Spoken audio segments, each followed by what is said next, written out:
शिवसेनेच्या खासदार ज्योती वाघमारे सोलापूर दौऱ्यावर आहेत. सोलापुरातून राजेंद्र राऊतांनी विधान परिषद निवडणुकीसाठी उमेदवारी अर्ज भरला.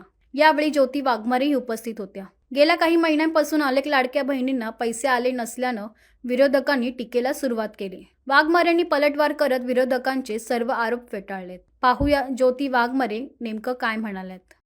आज महायुतीचे उमेदवार सन्माननीय राजाभाऊ राऊत यांचा विधान परिषदेसाठी अर्ज दाखल करण्यात आला आणि आमचे नेते शिवसेना मुख्य नेते उपमुख्यमंत्री एकनाथजी शिंदे साहेब आणि आमचे संसदीय गटनेते माननीय खासदार डॉक्टर श्रीकांतजी शिंदे साहेब यांच्या आम्हाला स्पष्ट सूचना आणि निर्देश आहेत की आपण महायुती म्हणून या निवडणुकीला सामोरे जात आहोत.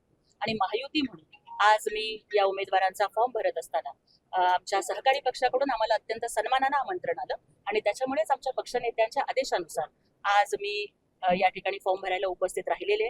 माझ्यासोबत आमचे शिवसेनेचे नगरसेवक प्रियदर्शनजी साठे, आमचे शहर प्रमुख सचिनजी चव्हाण हे सुद्धा उपस्थित आहेत आणि आम्हाला नक्की विश्वास आहे की महायुतीचा उमेदवार हा प्रचंड फरकानं आपला विजय या ठिकाणी मिळेल.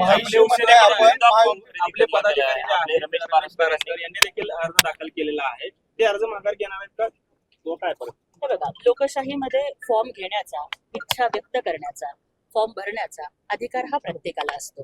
परंतु कुणी लढायचं आणि काय करायचं, कोण किती जागा विधान परिषदेमध्ये लढायच्या, या सगळ्या गोष्टींचे निर्णय हे वरिष्ठ पातळीवरून घेतले गेलेले आहेत. त्यामुळे आम्हाला नक्कीच विश्वास आहे की अत्यंत समन्वयानं आम्ही आमच्या पदाधिकाऱ्यांचे समजूत काढू आणि महायुती म्हणून एकत्रितपणानं आम्ही या निवडणुकीला सामोरं जाऊ असा मला पूर्ण विश्वास कसा आहे ताई, कार्यकर्त्यांची खतखत आहे की भाजपकडून दुटप्पी भूमिका जी आहे ती शिवसेनेच्या कार्यकर्त्यांना दिली जाते, त्यामुळेच कुठेतरी अर्ज भरलेला होता पारस्करांनी.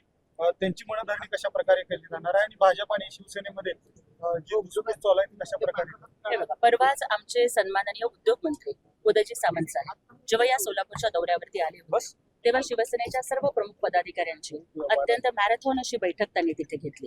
पदाधिकाऱ्यांना स्थानिक पातळीवरती काय काय अडचणी येत आहेत, निधीच्या बाबतीचा दुजाभाव असेल किंवा इतर कुठल्या गोष्टीचा त्रास असेल, आम्हा सर्व प्रमुख मंडळींच्या उपस्थितीमध्ये त्या मिटिंगला माननीय उदयजी सामंत साहेब होते, संपर्क प्रमुख खासदार धैर्यशील माने साहेब होते, मी स्वतः होते आणि सर्व प्रमुख पदाधिकारी होते. त्यात सगळ्या अडचणी अत्यंत काळजीपूर्वक पद्धतीने माननीय उदयजी सामंत साहेबांनी ऐकून घेतलेल्या आहेत आणि समन्वयानं आपण मार्ग काढू.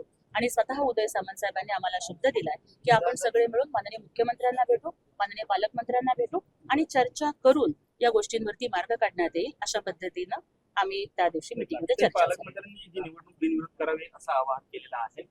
प्रणित शिंदे किंवा काँग्रेस ही जागा ज्या आहेत ते लढवण्याचे ठाम आहेत, ते देखील अर्ज करणार आहेत. अशा पद्धतीने आपलं विनंती असणार आहे. भारतीय संविधानानं जगातल्या या भारतातल्या प्रत्येक व्यक्तीला निवडणुका लढवण्याचा अधिकार हा दिलेला आहे आणि त्याच्यामुळे ते जर फॉर्म भरत असतील किंवा जर त्यांचा उमेदवार इथे असणार असेल तर तो त्यांचा लोकशाहीने दिलेला अधिकार आहे, त्याबद्दल कुणीही ऑब्जेक्शन घेऊ शकणार नाही. परंतु ज्या पद्धतीनं सन्माननीय पालकमंत्री महोदयांनी आवाहन केलं त्याच पद्धतीनं जर आपण एकत्रित येऊन या निवडणुका जर बिनविरोध करू शकलो तर मला वाटलं की सोलापूर शहराचं राजकारण हे अत्यंत सकारात्मक पद्धतीने आणि विकासाच्या दृष्टीनं घोडदौड करू शकेल. त्यामुळे माझी सुद्धा त्यांना विनंती राहील की या निवडणुका आपण बिनविरोध करूया. लाडक्या बहिणी आहेत